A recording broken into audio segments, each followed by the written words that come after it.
என் அன்பான குழந்தையே, நான் உன்னை பார்த்துக் கொண்டிருக்கிறேன். நீ இந்த வீடியோவை தற்செயலாக பார்க்கவில்லை. இன்று நான் தான் உன்னை இங்கே கொண்டு வந்திருக்கிறேன். ஏனென்றால் உன்னிடம் நான் சொல்ல வேண்டிய ஒரு முக்கியமான செய்தி இருக்கிறது. இந்த வீடியோவை முழுவதும் பார். ஏனென்றால் இந்த 10 நிமிடங்களில் நான் உனக்கு கொடுக்கப் போகும் செய்தி உன் 2026ஐ முழுவதுமாக மாற்றிவிடும். நீ இப்போது எப்படி உணர்கிறாய் என்று எனக்கு தெரியும். நீ சோர்வாக இருக்கிறாயா? எனக்கு தெரியும். நீ ஏமாற்றமடைந்திருக்கிறாயா? எனக்கு தெரியும். நீ நம்பிக்கை இழந்திருக்கிறாயா? எனக்கு தெரியும். நீ தனிமையாக உணர்கிறாயா? எனக்கு தெரியும். ஆனால் இன்று இந்த நிமிடத்தில் நான் உனக்கு ஒன்று சொல்கிறேன். 2026 என்பது வெறும் ஒரு புதிய ஆண்டு மட்டுமல்ல. இது உன் வாழ்க்கையின் திருப்புமுனை ஆண்டு. கடந்த வருடங்களில் என்ன நடந்தது என்பது முக்கியமல்ல. உன் தோல்விகள், உன் வலிகள், உன் கண்ணீர், இவையெல்லாம் முடிவடையப் போகின்றன. இந்த வீடியோவை ஸ்கிப் செய்யாதே. ஏனென்றால் நான் இப்போது உனக்கு கொடுக்கப் போகும் 3 வாக்குத்தத்தங்கள் உன் வாழ்வையே மாற்றிவிடும். தயாரா? முழு வீடியோவையும் கவனமாகப் பார். நான் உங்களுக்கு இன்று 3 வாக்குத்தத்தங்களை தருகிறேன். முதல் வாக்குத்தத்தம், நான் உன்னை விட்டு விலக மாட்டேன். எபிரேயர் 13ஆம் அதிகாரத்தின் 5ஆம் வசனத்தில் நான் சொல்லியிருக்கிறேன், நான் உன்னை விட்டுவிடவும் மாட்டேன், உன்னை கைவிடவும் மாட்டேன். நீ எந்த சூழ்நிலையில் இருந்தாலும். 2வது வாக்குத்தத்தம், நான் உன்னை புதிதாக்குவேன். 2 கொரிந்தியர் 5:13.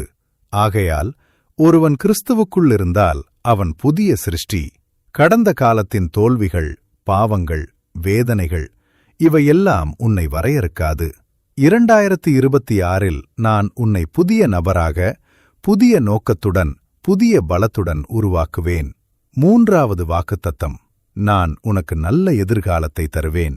எரேமியா 29:11.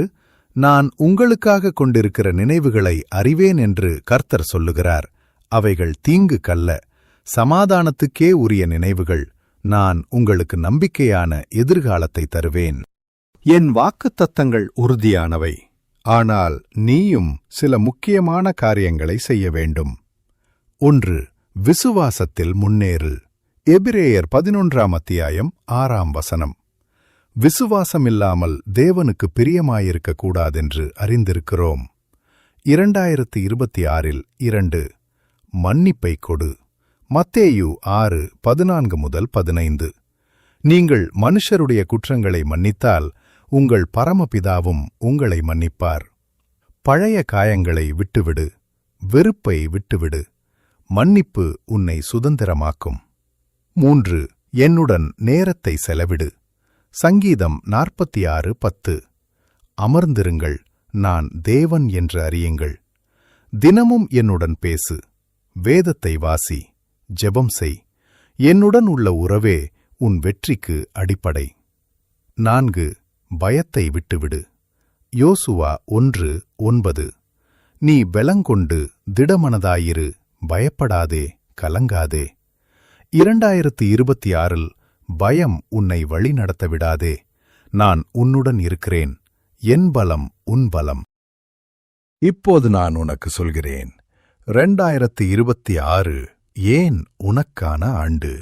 இது முன்னேற்றத்தின் ஆண்டு. நீ எங்கே இருக்கிறாயோ அங்கே நிற்க மாட்டாய். நீ முன்னேறுவாய். உன் வேலையில், உன் குடும்பத்தில், உன் ஆரோக்கியத்தில், உன் ஆவிக்குரிய வாழ்க்கையில், எல்லா இடங்களிலும் முன்னேற்றம் காண்பாய். இது சுகமளிப்பின் ஆண்டு. சங்கீதம் 147:3. கர்த்தர் இருதயம் நொறுங்குண்டவர்களை குணமாக்கி அவர்களுடைய காயங்களை கட்டுகிறார். உன் இருதயத்தின் காயங்கள் ஆறும்.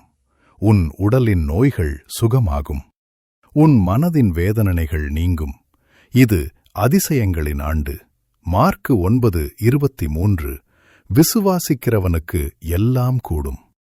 நீ கனவிலும் நினைக்காத அதிசயங்களை நான் செய்வேன். இயலாதது என்று நீ நினைத்ததை நான் சாத்தியமாக்குவேன்.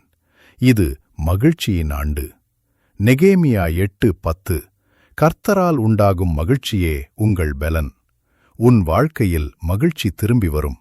சிரிப்பு திரும்பி வரும். நம்பிக்கை திரும்பி வரும். என் அன்பான குழந்தையே, நீ இந்த வீடியோவை முழுவதும் பார்த்துவிட்டாய். இது தற்செயல் அல்ல. நீ தேர்ந்தெடுக்கப்பட்டவன். இப்போது நான் உன்னிடம் கேட்கிறேன், நீ தயாரா? தயாராக இரு. ஏனென்றால் 2026 நான் உன் வாழ்க்கையில் செய்யப்போவது, உன் கண்ணீரை சிரிப்பாக மாற்றுவேன், உன் வலியை வெற்றியாக மாற்றுவேன், உன் தோல்வியை மகிமையாக மாற்றுவேன், உன் இருளை வெளிச்சமாக மாற்றுவேன். தயாராக இரு. ஏனென்றால் 1 கொரிந்தியர் 2:99 எழுதியிருக்கிறபடி, கண் காணாததும் காது கேளாததும் மனுஷன் இருதயத்தில் தோன்றாததுமான காரியங்களை தேவன் தம்மில் அன்பு கூறுகிறவர்களுக்கு ஆயத்தம் பண்ணியிருக்கிறார்.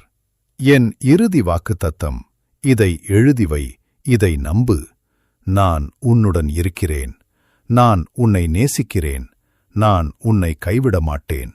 2026 உனக்கான ஆண்டு. ஏனென்றால் நான் அதை அப்படியே திட்டமிட்டிருக்கிறேன்.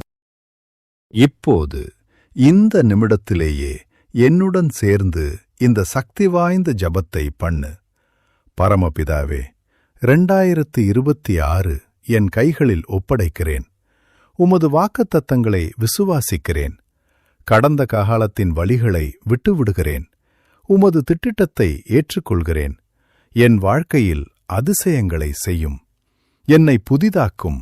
என்னை உபயோகப்படுத்தும். இயேசுவின் வல்லமையான நாமத்தில் ஆமேன்.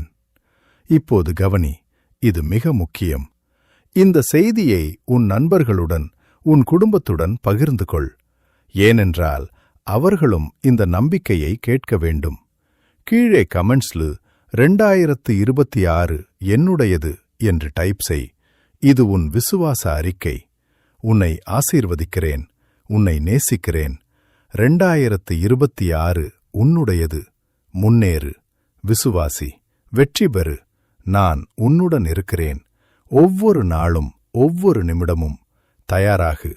உன் சிறந்த ஆண்டு இப்போது தொடங்குகிறது.